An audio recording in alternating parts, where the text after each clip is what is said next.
What is going on there, guys? Welcome to the third episode in our Road to Glory World Cup themed series.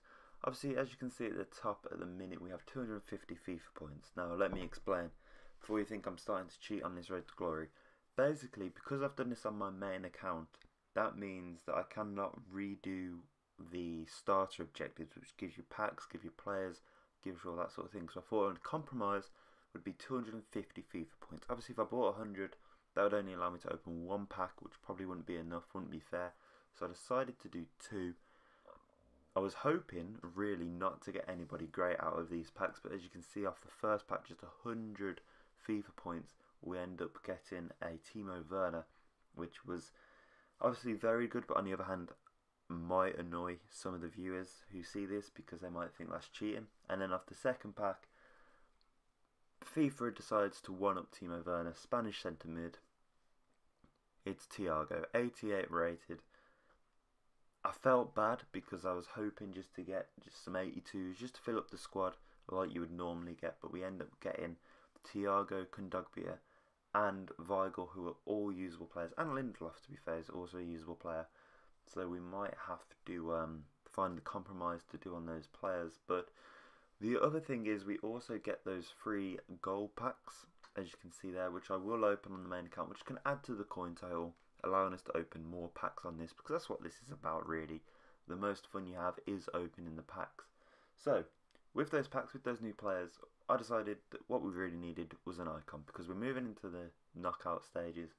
Teams are going to have icons, you know, so let's go and get ourselves one. We're hoping for somebody big like a Pele or a Ronaldo. But I decided just to speed all this up because it ended up taking an awful long time to try and figure out who to put in. And yeah, basically it just took a long time to try and get the chemistry and the rating. We probably didn't have enough players to really be doing it. I ended up putting in, you know, Correa in the end, who was one player I didn't really want to have to actually sacrifice for the cause. But obviously we had a duplicate Rakitic and duplicate Lingard, if you're wondering why I've put those in, so I thought that's fair enough. So as you can see here, in the end, we end up getting rid of Correa and, yeah, also a right winger from Argentina who also looked like he might be useful. But in the end, in exchange for an icon, I think it's worth giving those players. So, drum roll please, who are we going to get? Oh, French centre-back. You already know who it's going to be after those. Laurent Blanc. Actually, I was very, very happy getting that card. I mean, the defence at the minute is shaky anyway. We've got some good attackers. You know, the worst part of my game on FIFA is defending. So, to get an icon in the centre-back is good. As you can see, this is some of the changes made to the team. Moved to a 4-1-2-1-2 narrow. Just because at the minute we don't have many wingers. We just have a lot of centre-mids and cams. So I figured that's the best bet. And that's the team we come up against in the knockout. This is what I was saying last episode about these new icon squad builders basically ruining the World Cup. He's only got 3 players out of 11 on his starting lineup who are actually going to play in the World Cup. You know, like, that defeats the whole objective, the whole purpose of the game. And I'll be honest with you guys, I got absolutely slaughtered. Now, whether it's because he was a better player than me or because he had a better team is up for debate, you know. I'll tell you one thing, his icons, obviously, and even just his Sergio Ramos and everything, were just quicker to the ball. They reacted faster, you know, their touch was immaculate. You'll see on one of the goals, Sidibe is about 10, not even 10, like 3 centimetres away from his player and he doesn't tackle him. You know, that's how good their dribbling is. It just made life really, really difficult for me.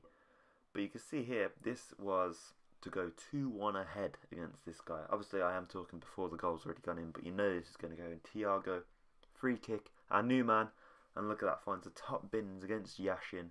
I've seen people say Yashin isn't actually that good of a keeper, but I think that free kick probably would have gone in against practically every goalkeeper on the game. And I was super, super gassed about that because I'll tell you what, I hardly score any free kicks on this FIFA. So to go and curl one in the top bins with our new signing was brilliant. Look at that. Potentially, if his wall would have jumped, he might have been able to get to it, but it didn't, so we'll take it. You see here, my player's falling over. His Ronaldo's on the ball. We make some tackles. He still keeps the ball, and that was the thing. You know, I could tackle these icons 3 or 4 times, and they'd still keep the ball. But I guess that's why you have icons. That's why you have high-rated players. That's the advantage they give you. Maybe if I had high-rated players, I'd be able to tackle them with just one, but it just wasn't happening. See, there he goes, 3-2 ahead. Obviously, looking at this, saying, hang on, didn't you just get Laurent Blanc? Why is he not sorting you out? There's only so much one player can do. He was really good in this game, I thought. He just wasn't really helped by the rest of the team, if I'm honest.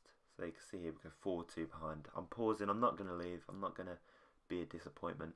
We decided to bring on Douglas Costa and Kudogbia just to swap the team around, see what we can do. But as you can tell by the fact that he started off with the ball, it didn't really work out. He's Lina Kazanic, he's Pele. That's the one I'm talking about. Sidibe there, in my opinion, should have tackled him. I don't know what else I could have done. But his Pele goes past him and puts it in. I think that's for his hat-trick already, which was pretty unfortunate, you know. We got Blanc, we could have got Pele. I'd love to get Pele, but that's one of those things. So it looks like we're going out of the knockout in the first round, well, in the round of 16, which was not ideal, you know. After such a good group stage, 3 wins out of 3, you were hoping that maybe we could try and get to the semis or even just to the final, but no. First round is the end of us. See here, Thiago gets in, makes it a brace on his debut, so we can't complain at that. But you know, I was really disappointed when I saw his team. I knew it was going to be an incredibly tough game, and in the end, it proved too difficult for me to actually win. See there, his Pele had 4 shots, got 4 goals. There's not a lot you can do against that, and I'm not going to complain. It wasn't like he was shooting from 50 yards or anything. You know, he was shooting in and around the box. You can see there maybe we deserved the win. But when you've got players with the finishing of his ability, he's going to get it. So that was the end of our first run in the World Cup. We opened our single player pack, hope for somebody good, but no boards. So that's not going to help us. Anyway, thank you guys for watching. I hope to see you in the next episode where we'll have to try again. Peace.